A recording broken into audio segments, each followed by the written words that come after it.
Subscribe कीजिए हमारे YouTube channel Islamic world को और इस बेल आइकन को दबाना ना भूलिए हर रोज नया इस्लामिक वीडियो देखने के लिए। शुक्रिया। दोस्तों, एक मरतबा ईद उल अजहा के मौके पर यानी कि बकरीद के दिन के करीब एक शख्स हजरत अली रजी अल्लाह तआला अन्हु की बारगाह में हाजिर हुआ और दस्ते अदब को जोड़कर निहायत ही अदब के साथ अर्ज करने लगा, या हजरत अली, ऐसे कौन से जानवर हैं जिनकी कुर्बानी करना जायज़ नहीं है, यानी कि जिनकी हम कुर्बानी नहीं कर सकते हैं। बस इतना सुनना था। हजरत अली रजी अल्लाह तआला अन्हु ने फरमाया, ए शख्स, याद रखना, ये 7 तरह के जानवर ऐसे हैं जिनकी कुर्बानी करना जायज़ नहीं है, यानी कि आप बकरीद के मौके पर इन 7 तरह के जानवरों की कुर्बानी नहीं कर सकते हैं। नंबर 1, कमज़ोर जानवर।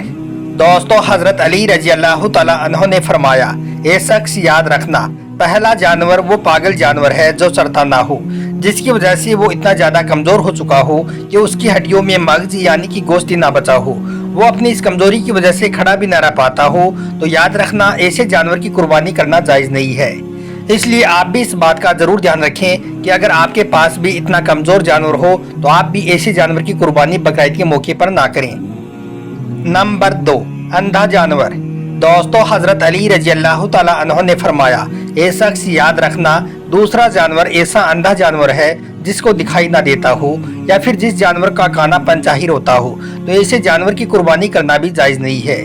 इसलिए अगर आपके पास भी ऐसा अंधा जानवर है तो आप भी ऐसे जानवर की कुर्बानी बकरीद के मौके पर ना करें। नंबर 3, बीमार जानवर। दोस्तों, हजरत अली रजी अल्लाह तआला अन्हु ने फरमाया, ए शख्स, याद रखना, तीसरा जानवर है बीमार जानवर, यानी कि ऐसा जानवर जो अपनी बीमारी की वजह से खाता पीता ना हो। तो याद रखना, बीमार जानवर की कुर्बानी करना भी बकरीद के मौके पर जायज़ नहीं है। नंबर 4, लंगड़ा जानवर।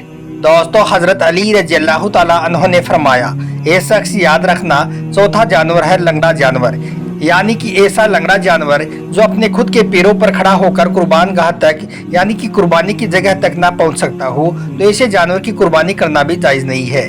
इसलिए अगर आपके पास भी कोई ऐसा जानवर है जो लंगड़ा है तो आप भी ऐसे जानवर की कुर्बानी बकरीद के मौके पर ना करें। नंबर 5, जिसके कान ना हो। दोस्तों, हजरत अली रजी अल्लाह तआला अन्हु ने फरमाया, ए शख्स, याद रखना, 5वां जानवर वो है जिसके पैदाइशी कान ना हो या फिर उसके एक कान ना हो, तो ऐसे जानवर की कुर्बानी करना भी जायज़ नहीं है। इसलिए अगर आपके पास भी कोई ऐसा जानवर है जिसके कान ना हो तो आप भी ऐसे जानवर की कुर्बानी बकरीद के मौके पर ना करें। नंबर 6, वहशी जानवर। दोस्तों, हजरत अली रजी अल्लाह तआला अन्हु ने फरमाया, ए शख्स, छठा जानवर ऐसा जानवर है जो वहशी हो, यानी कि जो जंगली हो, जो जंगलों में रहता हो, जैसे कि नील गाय, हिरण या फिर कुनसा जानवर, यानी कि ऐसा जानवर जिसमें नर और मादा दोनों की अलामतें शामिल हों, तो ऐसे जानवर की कुर्बानी करना भी जायज़ नहीं है। नंबर 7, जलाला जानवर। दोस्तों, हजरत अली रजी अल्लाह तआला अन्हु ने फरमाया, ए शख्स, याद रखना, 7वां जानवर ऐसा जलाला जानवर है जो सिर्फ नापाकी को ही पसंद करता है, यानी कि जो सिर्फ गंदगी को ही खाना पसंद करता है। याद रखना, ऐसे जानवर की कुर्बानी करना भी जायज़ नहीं है, क्योंकि ए शख्स, मैंने अल्लाह के रसूल सल्लल्लाहु अलैहि वसल्लम से सुना है कि बकरीद के मौके पर भेंगा, मरीज, लंगड़ा, कमज़ोर, कटे हुए सींग और बगैर कान वाले जानवर की कुर्बानी करना जायज़ नहीं है, और ऐसे किसी जानवर की कुर्बानी करना भी जायज़ नहीं है जो कि हामिला हो, यानी कि जिसके पेट में बच्चा हो।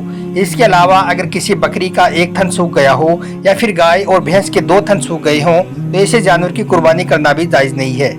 इसके अलावा दोस्तों, अगर आप कुर्बानी के लिए कोई जानवर देख रहे हो तो इस बात का भी आप ज़रूर ध्यान रखें। अगर आप ऊँट खरीद रहे हो तो उसकी उम्र कम से कम 5 साल की होनी चाहिए। अगर आप गाय या भैंस ले रहे हो तो उसकी उम्र 2 साल से कम ना हो, यानी कि कम से कम 2 साल की उम्र होनी चाहिए। और अगर आप बकरा, दुम्बा या भेड़ ले रहे हो तो इनकी उम्र कम से कम 1 साल की हो, यानी कि ये 1 साल से कम के ना हो।